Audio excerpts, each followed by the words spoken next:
Donc aujourd'hui, je vais vous parler de la corrélation qu'il y a entre les expériences aux frontières de la mort et les phénomènes qualifiés de spirites.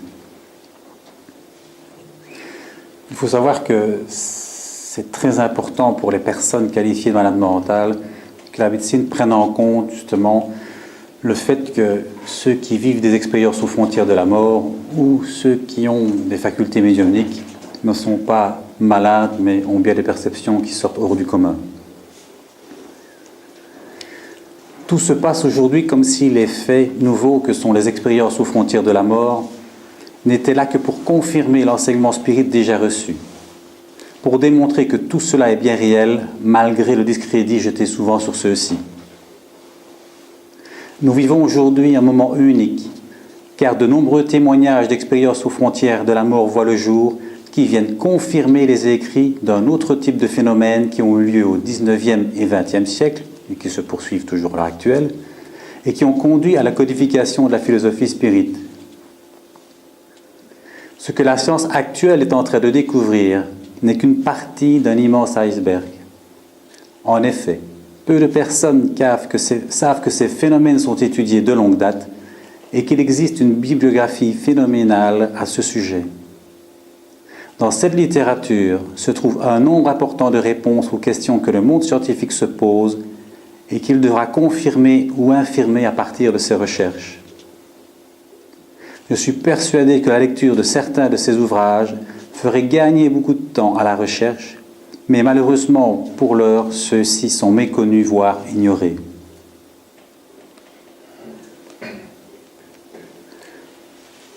Actuellement, encore comme par le passé, ceux qui défendent les idées d'une conscience non locale ont souvent à subir le sarcasme d'une certaine catégorie de personnes. C'est la technique.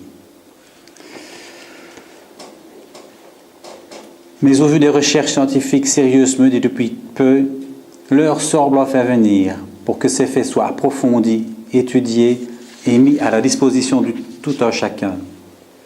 Depuis environ 2 décennies, les témoignages d'expériences aux frontières de la mort n'ont fait que s'amplifier et fort heureusement ceux-ci intéressent de plus en plus de personnes.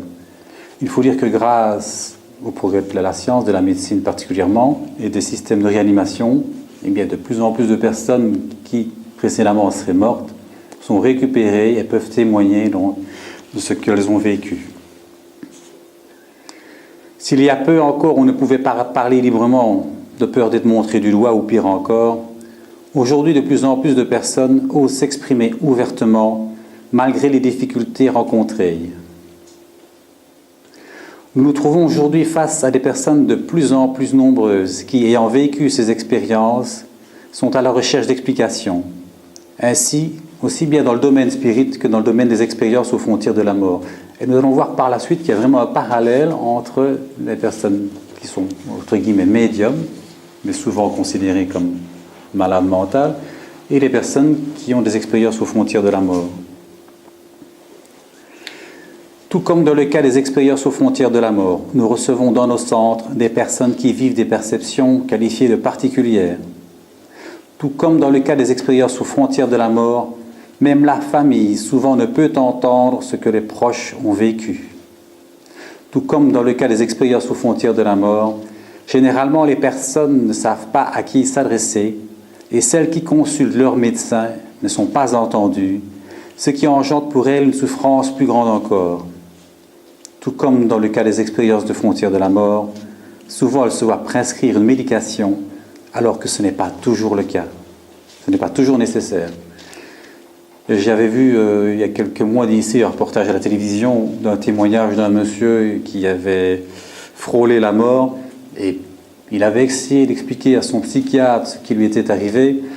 Et alors il expliquait que plus il parlait à son psychiatre et plus la liste des médicaments qui lui étaient prescrits s'allongeait.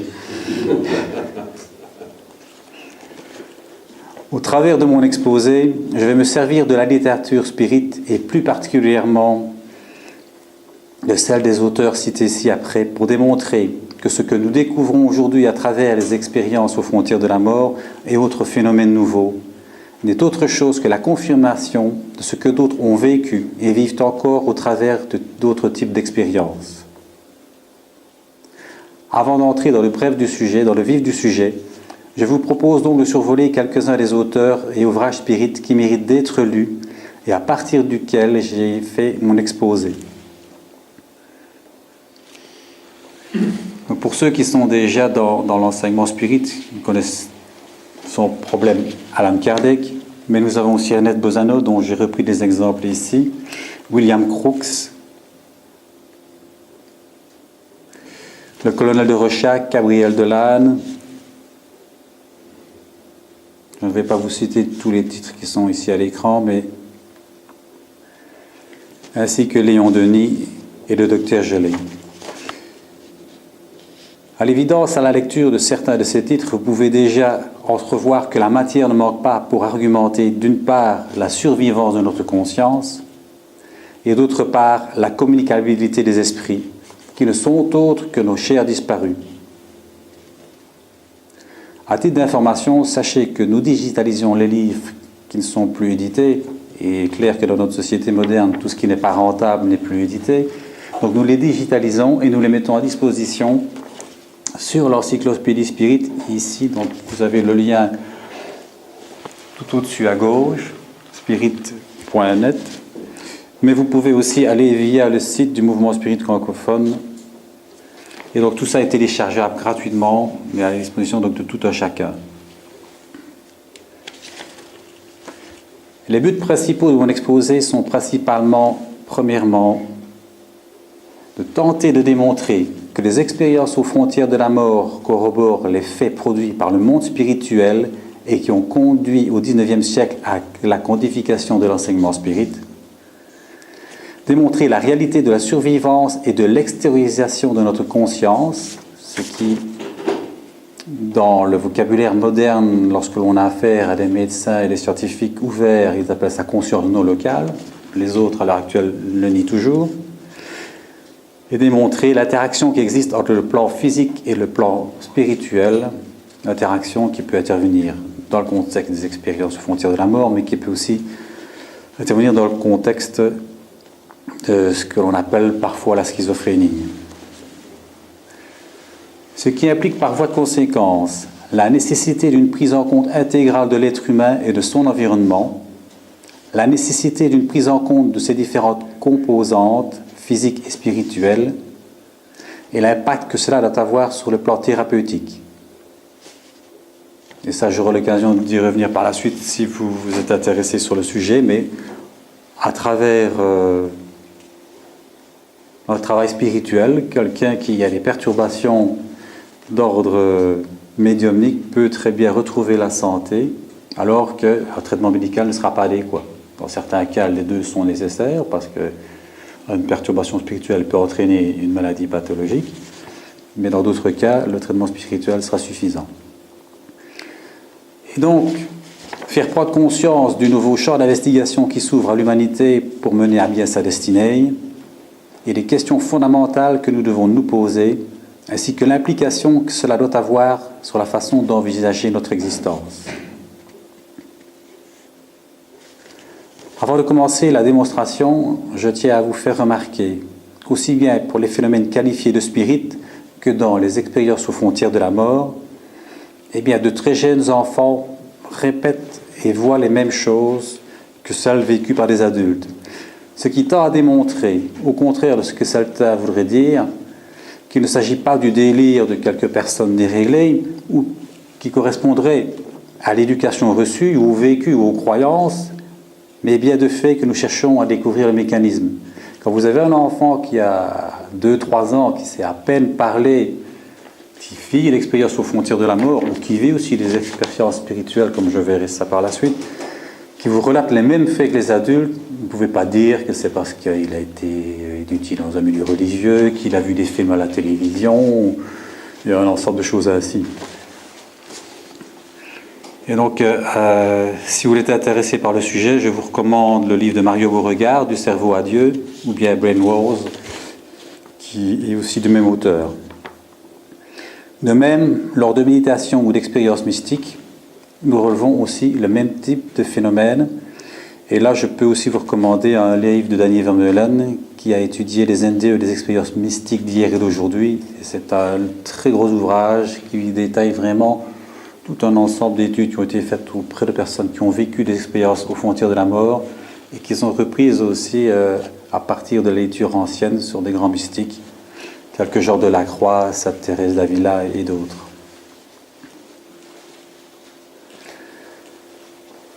Un début de cet exposé est donc de démontrer que les nombreux témoignages vécus et décrits au travers des expériences aux frontières de la mort viennent corroborer les témoignages fournis par le monde spirituel. Je ne rentrerai pas dans tous les détails d'une expérience aux frontières de la mort, je vais juste me contenter d'expliquer les phases principales et de les comparer chaque fois au phénomène spirit qui y correspond. Pour énumérer les différentes étapes, il existe différentes classifications. Je me suis basé principalement sur celle établie par le docteur Raymond Moody et le professeur Kenneth Wings. Il en existe d'autres, mais peu importe, les grandes lignes sont là. Et donc vous avez la sensation subjective d'être mort, une perception de la mort. Nous le verrons dans le cas qui suit. Le sentiment immense de paix, une décorporation, une séparation du corps et de la conscience, donc ce qu'on appelle délocalisation, conscience non locale, entrer dans une région sereine, parfois sombre, puis l'apparition d'un tunnel, rencontre avec des voix ou des présences, des guides ou des parents décédés, examen de sa propre vie, le défilement donc de toute notre existence, des faits importants qui ont eu lieu, avec un bilan, un autobilan de nous-mêmes, vision, perception de son et de musique, entrer dans un monde de lumière et d'amour, perception pour certains de l'aide de lumière, retour dans le corps, la frontière.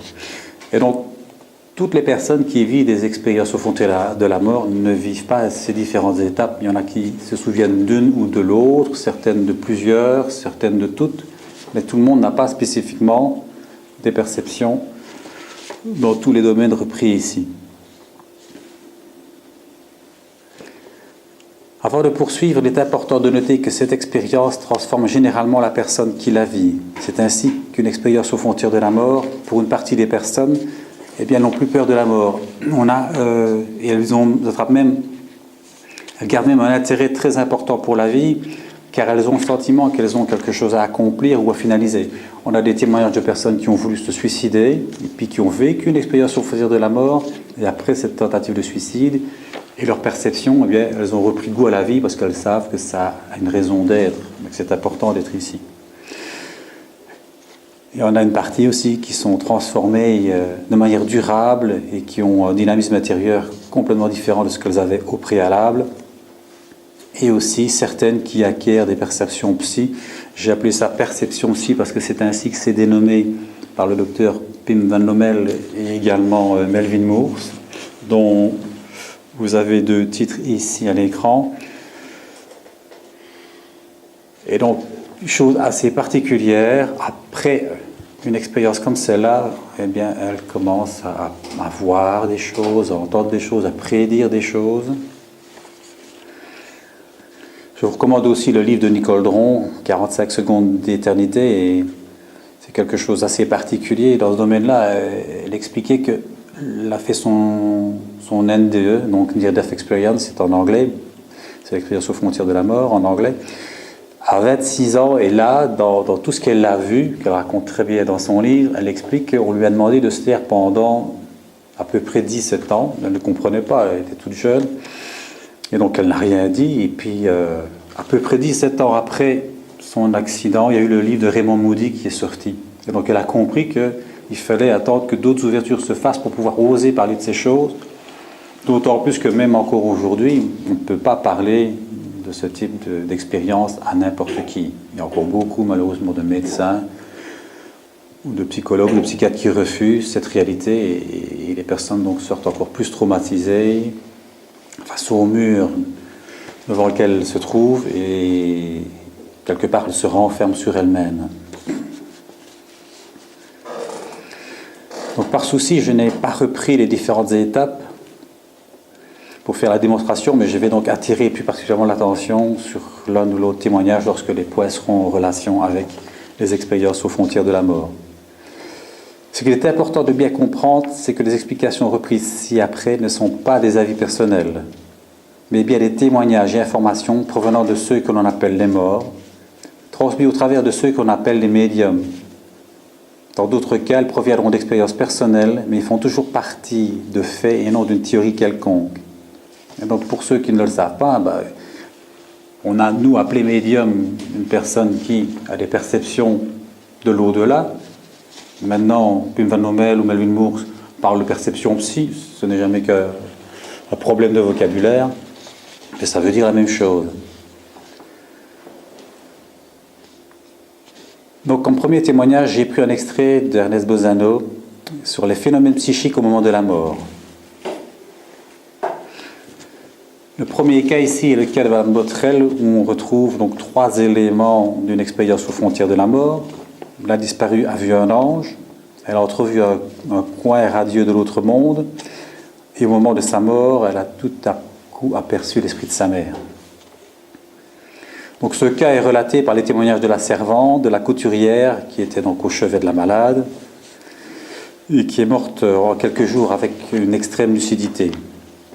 Et également, nous aurons une partie du témoignage de son mari qui était revenu de la guerre juste avant qu'elle ne reparte de l'autre côté.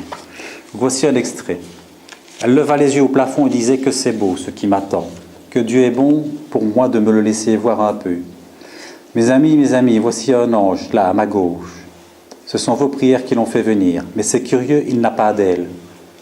Et là, c'est très important de souligner ce fait, c'est que dans la religion dans laquelle elle a été éduquée, on lui parlait que les anges, ils étaient ailés, et ainsi de suite.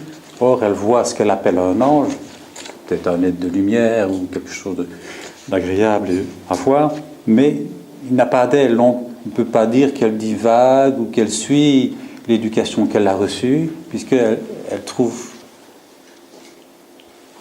une vision contraire à ce qu'elle s'attendrait à voir normalement. Plus loin, elle nous dit ceci. On nous dit ceci, sa figure devient rayonnante par moments. Elle reste en extase, fixant ses yeux au plafond. « Oh, le ciel, disait-elle, que c'est beau. Voici un ange. Oh, maman, maman. » Nous n'osions pas bouger, alors tellement c'était touchant de lui voir dans tel moment de joie au milieu de tant de souffrance. Puis alors le mari revient. J'arrivais de Pont-Aven à 10h, le mardi. Elle ne pouvait plus parler depuis 5h du matin, mais elle avait sa pleine conscience. À 14h précises, elle dit tout à coup, et d'une voix si claire, si joyeuse, « Maman », et ce fut tout. C'est là ses dernières paroles. Et donc il était important de noter que Mme Botrel a été lucide jusqu'au bout. Ses dernières paroles sont « Maman », comme on verra aussi dans le cas qui suit, ce qui démontre bien qu'on est attendu. Et ce sont des faits qui sont donc relatés aussi au travers des expériences aux frontières de la mort, puisque certains ont la chance de retrouver de l'autre côté, dans ces moments de coma dépassé, un parent, un proche. Généralement, c'est la grand-mère, le grand-père, parce que ses parents souvent les ont encore, et qui viennent leur dire tu ne dois pas rester ici, tu as encore ta vie à poursuivre, tu as encore un travail à faire, donc retourne là-bas. Il est à remarquer aussi que dans certains cas, la médiumnité ou perception qualifiée de psy s'active dans des circonstances particulières, comme lors d'une maladie grave ou d'un choc émotionnel. Donc ici, avec ces expériences aux frontières de la mort, les personnes attrapent des perceptions, mais on retrouve le même phénomène au niveau des personnes qui deviennent médiums. Donc, il n'est pas nécessaire d'être dans le coma pour avoir des perceptions qui vont se développer. La médiumnité peut apparaître, elle apparaît généralement, quand on est enfant, on a cette médiumnité généralement jusqu'à l'âge d'environ 7 ans. Elle peut réapparaître à la puberté et puis disparaître. Mais j'ai des personnes qui, d'un coup, suite à une maladie grave, sans être dans le coma, soit un choc émotionnel grave, la perte d'un être cher ou d'un accident, sans perte de conscience, vont du coup déclencher les perceptions hors du coma.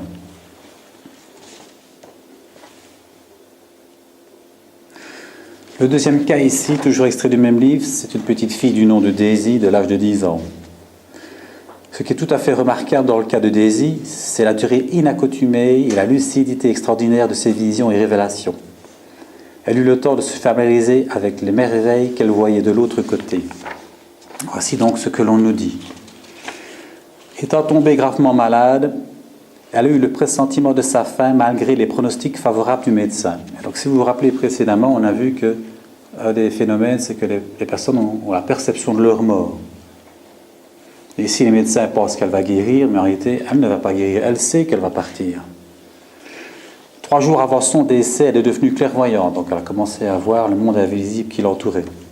Son entourage le remarqua par la suite d'une citation de la Bible faite par son père. Citation qui fit dire à la malade qu'elle espérait revenir quelquefois les consoler. « Je demanderai à mon frère si la chose est possible », ajouta-t-elle. Il faut savoir donc que son frère était mort quelques mois auparavant d'une maladie. Après quelque temps, elle ajouta « Mon frère dit que la chose est possible et que je pourrai venir quelquefois, mais que vous ne saurez pas que je suis présente.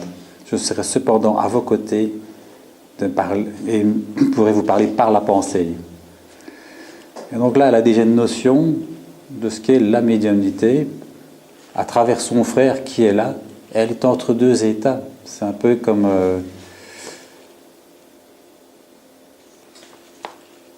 comment est-ce que je vais dire, exactement comme ceux qui vivent des expériences frontières de la mort, ils sont aussi, là ils ont d'un côté, puis ce n'est lorsqu'ils reviennent de leur coma qu'ils peuvent s'exprimer, mais ici, la vie s'affaiblit, elle est proche de partir de l'autre côté, donc les liens qui la rattachent au corps sont de plus en plus faibles, et donc ces perceptions s'élargissent beaucoup plus largement. Un autre fait important, c'est que 2 jours avant qu'elle ne meure, le directeur de l'école est venu lui rendre visite. Elle lui parla librement de son départ prochain et envoya un extrême adieu à ses compagnes de classe. Et donc, là, elle fait ses adieux. Et on voit qu'elle est calme, sereine, lucide. Et dans mon village, j'ai vécu le même cas. J'ai, il y a quelques années d'ici, une petite fille de 9 ans qui avait la leucémie, qui savait aussi qu'elle allait partir. Eh bien, elle a fait venir, c'est elle qui consolait ses parents, en lui disant que c'était pas grave, puisqu'elle serait simplement de l'autre côté. Elle a aussi fait venir ses copains de classe et ses copines de classe pour leur dire au revoir. C'est quand même quelque chose d'assez extraordinaire de pouvoir agir de la sorte. Ici, un autre fait assez important qui montre sa lucidité, sa clairvoyance. Elle nous dit « Avant de s'en aller, le directeur adressa à la malade une phrase biblique plutôt obscure. Et il lui dit « Ma bonne Daisy, lui dit-il, tu es près de passer le grand fleuve ténébreux. » Puis quand il est parti, elle dit à son père « Quelle erreur! Il n'y a pas de fleuve à passer, pas de rideau de séparation. Il n'y a même pas une ligne de distinction entre cette vie et l'autre. » Elle tendit sa main hors des draps, faisant un signe approprié en disant « L'au-delà, c'est l'au-deçà. Je sais que c'est ainsi, puisque je vous vois en même temps que je vois les esprits. » Et donc on retrouve de nouveau, d'une part, une parfaite lucidité. C'est pas quelqu'un qui divague, qui est à l'agonie, c'est quelqu'un qui sait clairement ce qu'elle dit. La preuve en est la suite du témoignage. Ma chère maman, je voudrais que tu puisses voir mon frère, qui se trouve près de moi. Instinctivement, la maman a regardé autour d'elle. Mais Daisy continua. Il dit que tu ne peux pas le voir, parce que tes yeux spirituels sont fermés, et que moi je peux le voir, parce que mon esprit est maintenant lié au corps par un faible lien. Et donc ici, vous avez une représentation que les médiums voyants ont la possibilité de voir. Donc on a notre double invisible, qui est symbolisé ici par la posture debout, relié par ce qu'on appelle le cordon d'argent. Les médiums qui ont la faculté de voir les esprits savent très bien percevoir ces choses, et lorsque l'amour est effectif, bien ce lien est complètement rompu. Et donc elle est entre les deux, elle est toujours ici parce que le lien n'est pas rompu, mais elle est beaucoup plus libre de percevoir ce qui l'environne, et donc elle voit aussi bien son frère qui est parti il y a quelques mois que le monde matériel dans lequel elle est encore attachée à l'heure actuelle. La maman lui a alors demandé « Il te dit en ce moment ?» « Oui, répond-elle. La maman fait remarquer à Daisy qu'il ne l'entend pas parler. Elle sourit en disant « Nous parlons par la pensée ». De nouveau, lors des témoignages aux expériences aux frontières de la mort, il y a toute une conversation qui a lieu soit avec les parents des défunts, soit avec un être de lumière, soit avec l'amour universel, ça dépend des cas. Mais de nouveau, le dialogue se fait par la pensée, pas par le langage articulé, rien du tout. Et on retrouve le même phénomène ici. Autre fait intéressant, à un certain moment, lorsque sa sœur chantait un hymne dans lequel il était question d'Angélé, de nouveau Daisy s'exclama « Oh loulou, c'est marrant, ils n'ont pas d'ailes, comme nous l'a enseigné ». Et on retrouve comme dans le cas précédent, donc un enfant de 10 ans à qui on a appris que les anges avaient des ailes et qui dit de nouveau « Ils n'ont pas d'ailes ». Ce qui démontre aussi qu'elle est clairement lucide, hein, puisqu'elle ne part pas dans la divagation, elle constate des choses et elle dit qu'elles sont de nouveau contraires à ce qu'on lui a enseigné. Alors sa sœur lui dit, mais il faut bien qu'ils en aillent pour voler dans les cieux. Et la gamine lui répond, ils ne volent pas, ils se transportent. Vois-tu, quand je songe à mon frère, il le sent, il est aussitôt à côté. Et là, de nouveau, c'est exactement le même témoignage que dans les expériences aux frontières de la mort. Ceux qui pensent à un proche ou à un enfant, instantanément, ils sont propulsés à l'endroit où le proche vivant ou leur enfant vivant se trouve, et ils voient la situation, ils voient la scène. Et il y a de nombreux témoignages qui relatent des choses assez cocasses dans ce domaine. Donc la pensée suffit pour nous emmener directement à l'endroit où on veut être. Et ici, c'est exactement la même chose. Une autre fois, la maman demande « Comment fais-tu pour voir les anges ?» Elle répondit « Je ne les vois pas toujours, mais quand je les aperçois, on dirait que les parois de la chambre disparaissent et ma vue s'étend à une distance infinie. » Et là, de nouveau, comme dans les expériences aux frontières de la mort, des témoignages de personnes qui, par exemple, sont dans la salle d'opération et puis qui quittent leur corps, le voient du dessus et puis arrivent à voir tout ce qui se passe aux alentours, à l'extérieur, et tout le monde matériel disparaît à leurs yeux, pardon. Un peu comme les rayons X voient à travers notre corps pour aller voir certains organes, eh bien, ces perceptions-là nous permettent de voir au-delà de la matière. Ensuite, elle dit « Avant que n'apparaisse l'aurore de demain, je ne serai plus là. » Le moment venu, elle dit « Papa, l'heure est arrivée, mon frère est venu me chercher. » Avant de partir, elle demanda que l'on chantât. Quelqu'un a voulu appeler sa sœur, mais Daisy remarqua avec vision à distance qu'elle était en train de dormir, donc elle a dit « Ne la dérangez pas, elle dort. » Alors juste au moment où les aiguilles de la pendule marquaient l'heure présagée pour le départ, elle tendit les bras vers le haut en disant « Je viens » et cessa de respirer.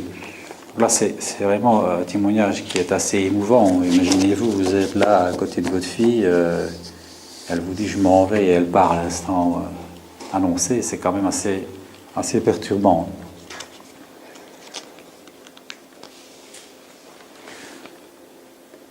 Comme troisième cas, ici je prends le cas d'un petit garçon de 3 ans.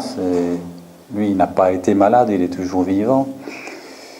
Et donc il n'est pas nécessaire d'être à l'agonie pour pouvoir avoir des perceptions, il n'est pas nécessaire de faire une expérience aux frontières de la mort pour percevoir des choses. J'ai un jour un monsieur qui me téléphone, catastrophé parce que son fils joue avec un être invisible.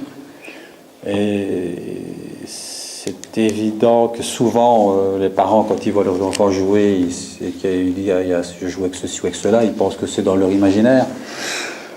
Mais ce n'est pas toujours le cas, si même l'imaginaire est assez développé à cet âge-là.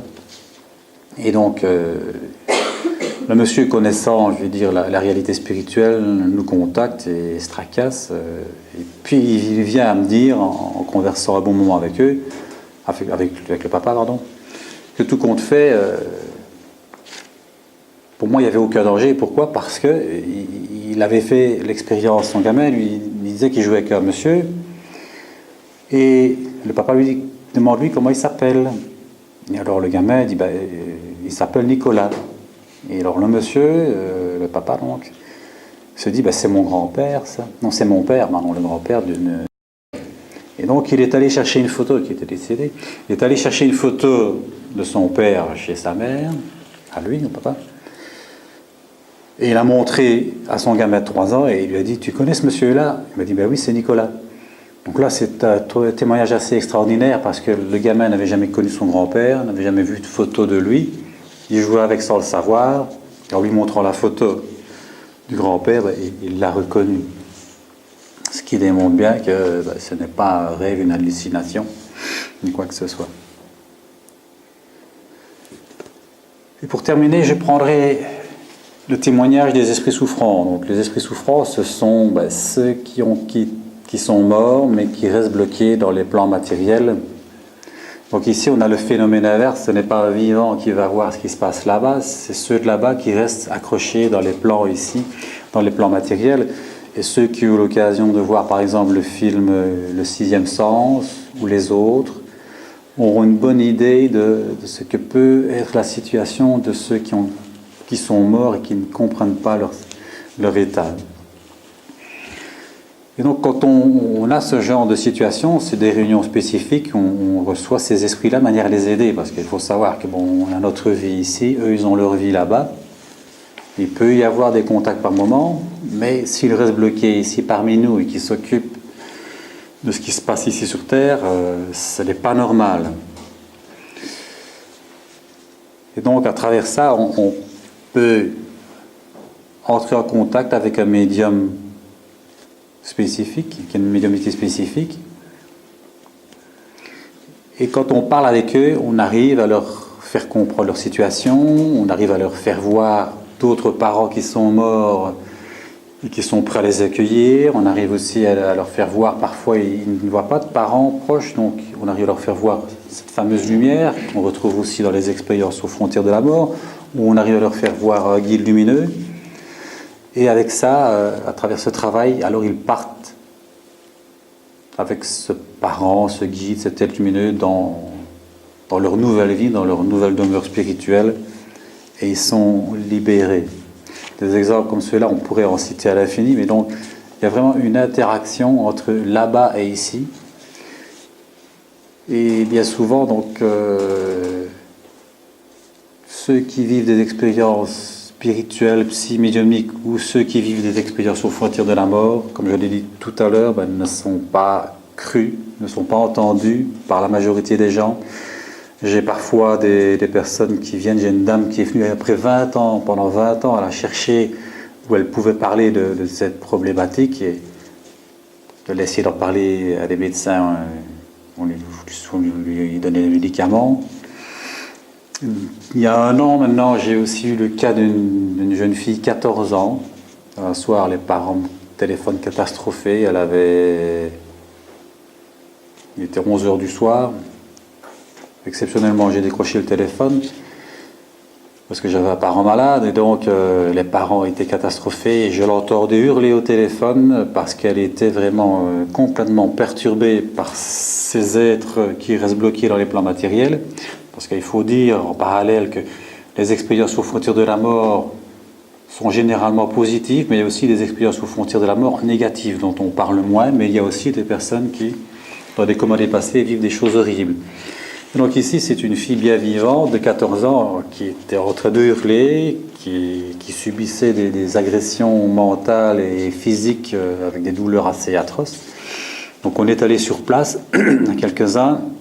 On a fait tout un travail pendant 1 heure ou 2 pour arriver à calmer la situation. Et maintenant, ça fait 1 an qu'elle vient régulièrement chez nous au cours d'études de la philosophie, de la maîtrise de la médiumnité. On pourra en reparler si ça vous intéresse par la suite.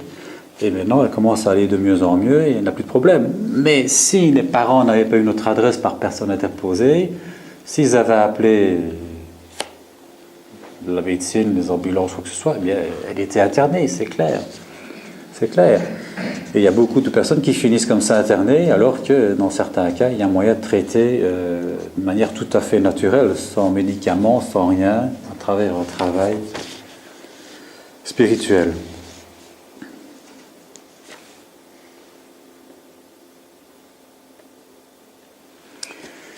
En conclusion, il faut savoir que le messager de l'au-delà utilise depuis près de 2 siècles des méthodes variées et multiples pour interpeller l'humanité à d'autres réalités que celles généralement perçues par nos 5 sens. Ce qui est quand même assez paradoxal en notre 20e et 21e siècle, parce que si même avant on ne croyait que ce qu'on voyait, aujourd'hui, grâce aux technologies modernes, on est quand même bien placé pour savoir qu'il existe un tas de choses que l'on ne perçoit pas, mais qui existent. Il suffit de voir ici autour de nous à l'heure actuelle combien de communications GSM sont en train de passer, combien d'émissions radio sont en train de passer, combien d'émissions de télévision sont en train de passer. Si on n'a pas le récepteur pour, ça passe autour de nous, on ne sait pas le capter. Eh bien, les personnes qui ont des facultés hors de la normale ont cette possibilité justement de capter certaines choses que, à l'état naturel, on ne peut pas capter. En réalité, la corrélation qui existe entre les expériences aux frontières de la mort et les phénomènes qualifiés de spirites, c'est-à-dire appartenant au domaine de l'esprit en tant que partie indépendante de notre être et survivant à la mort de notre corps physique, n'est, comme je l'ai dit précédemment, que la partie émergée d'un immense iceberg. Les expériences aux frontières de la mort ne sont qu'un des moyens que le monde invisible met à notre disposition pour tenter de prouver la survivance de notre conscience. Et là, autant pendant, des siècles, des millénaires, la religion a eu un pouvoir absolu et a été à des extrêmes qui ont fait qu'il y a eu un rejet, puis la science est née progressivement, la science moderne est née, et il y a eu une scission qui s'est créée entre la science et la religion. Mais au jour d'aujourd'hui, il faut arriver à réconcilier les deux et savoir comprendre que si même la science a besoin d'exister et va encore nous apporter énormément de choses, il ne faut pas rejeter pour ça cette réalité spirituelle qui nous dépasse encore à l'heure actuelle, mais qui existe bel et bien. Il est à espérer qu'un jour on aura des moyens techniques pour arriver à mieux percevoir encore l'invisible qu'aujourd'hui. Le spectre de nos 5 sens au niveau des ondes qui existent dans l'univers et des fréquences vibratoires qui existent dans l'univers est très limité par rapport à tout le champ qui nous entoure.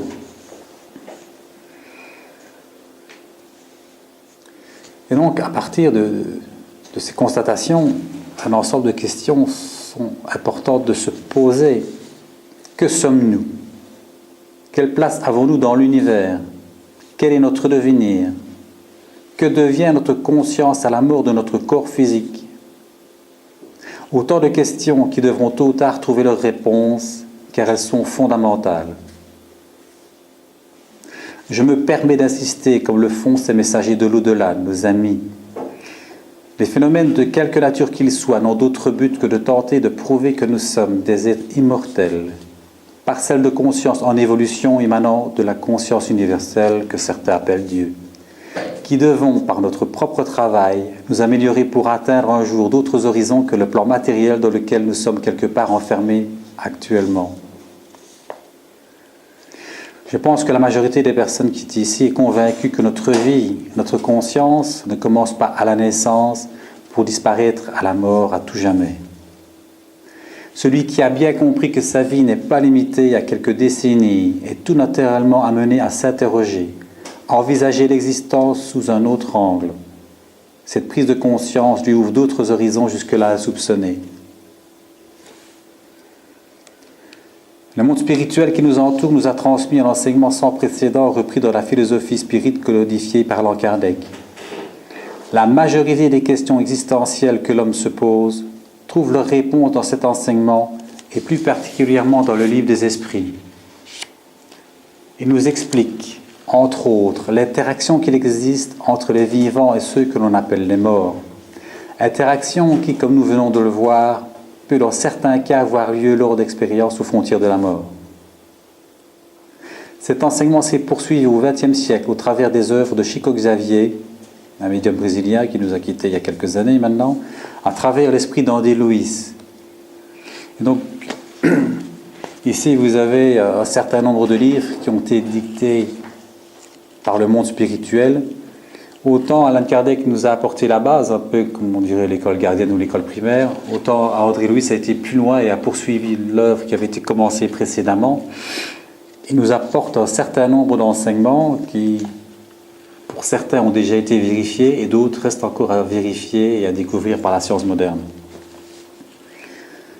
La connaissance de cet enseignement implique par voie de conséquence une prise en compte intégrale de l'être humain et de son environnement, en tenant compte de ses différentes composantes, physiques et spirituelles. Il nous fait prendre conscience du nouveau champ d'investigation qui s'ouvre à l'homme pour mener à bien sa destinée. Pour mieux vous permettre d'appréhender notre devenir, je me permets de vous lire un bref extrait du livre « Le problème de l'être et de la destinée » de Léon Denis, que l'on appelle le poète du spiritisme. Je ne sais pas si vous avez déjà eu l'occasion de lire ces livres, parce que c'est un livre déjà ancien, mais qui vaut vraiment la peine. Et donc je vous cite ici un bref extrait. « La vie est une vibration immense. » Je pense que la science moderne ne va pas me contredire, ne va pas le contredire. Donc la vie est une vibration immense qui emplit l'univers et dont le foyer est Dieu, ou conscience universelle. Chaque âme, étincelle détachée du foyer divin, devient à son tour un foyer de vibrations qui varieront, augmenteront d'amplitude et d'intensité, suivant le degré d'élévation de l'être. L'âme, c'est le principe de l'intelligence et de la vie en nous. Essence mystérieuse, elle échappe à l'analyse, comme tout ce qui émane de l'absolu. Créée par amour, créée pour aimer, si chétive qu'elle peut être enfermée dans une forme restreinte et fragile, si grande que d'un élan de la pensée, elle embrasse l'infini. L'âme est une parcelle de l'essence divine projetée dans le monde matériel. Je m'arrête là pour la description, mais je vous invite vraiment à lire ce livre parce qu'il est extraordinaire. Cette vision que dit cette réalité n'est-elle pas bien plus extraordinaire et motivante que la vision matérialiste qui nous réduit à un assemblage de molécules destinées à disparaître à tout jamais? À partir de ce bref exposé, vous pouvez constater qu'il existe bien un lien entre les perceptions médiumniques ou psy et les expériences aux frontières de la mort. En effet, nous savons maintenant, grâce à différentes études, dont la plus étendue est celle du docteur Pim van Lommel, que des personnes ayant vécu une expérience aux frontières de la mort acquièrent des perceptions que l'on pourrait qualifier de paranormales ou psy. Il apparaît donc que dans certains cas, quelque chose se passe au niveau de notre cerveau, ouvrant, pourrait-on dire, une porte vers une autre réalité. De son côté, l'enseignement spirit nous apprend qu'il existe différentes étapes dans le développement biologique et spirituel et sensitif de l'homme, pour ne pas dire de la femme, puisqu'il faut savoir qu'en majorité, ce sont les dames qui sont médiums. Il semble donc que dans certaines conditions, la biologie de notre cerveau subit des changements pouvant élargir le champ de nos perceptions. Le docteur Sergio Filipe de Oliveira a d'ailleurs émis une théorie selon laquelle la glande pinéale, indépendamment de ses fonctions biologiques connues, serait un émetteur-récepteur d'un niveau subtil qui échappe actuellement au champ d'investigation de l'homme. Cela reste bien sûr à confirmer. À partir de ces constatations, de nombreuses interrogations surgissent, auxquelles le monde scientifique devra répondre en menant de longues et sérieuses investigations. Je suis d'ailleurs heureux de voir que de plus en plus de médecins et de scientifiques se penchent sérieusement et objectivement sur le fonctionnement et la nature de notre conscience, car je suis convaincu que ces recherches ne feront que confirmer les recherches précédentes qui ont abouti à la codification de l'enseignement spirit.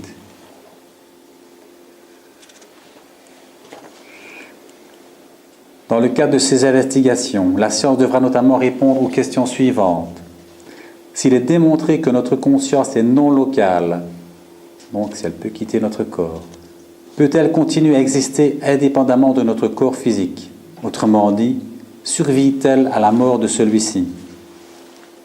Notre conscience ne fait-elle qu'un seul passage dans un corps de chair et d'os ou en fait-elle plusieurs? Les personnes considérées comme malades mentales relèvent-elles toutes de la pathologie ou bien certaines ont-elles simplement des perceptions d'un autre niveau que d'autres n'ont pas? Si tel est le cas, les thérapies actuelles sont-elles adaptées pour ce type de personnes? Si la science venait bien à confirmer la survivance de notre conscience, le nombre de questions que nous devrons nous poser seront encore plus vastes encore, car ces découvertes n'impliquent pas uniquement le domaine des soins de santé, mais tout notre système de valeurs actuel et le mode de fonctionnement de notre société. En effet, si la réalité est telle que nous le pensons, nous spirites, il devient plus que jamais évident que nous devons bâtir une société au service de l'humanité et non une société qui profite à quelques-uns au détriment de l'ensemble. Mais cela est une autre histoire qu'il appartiendra à l'homme tôt ou tard d'écrire. Je vous remercie pour votre attention.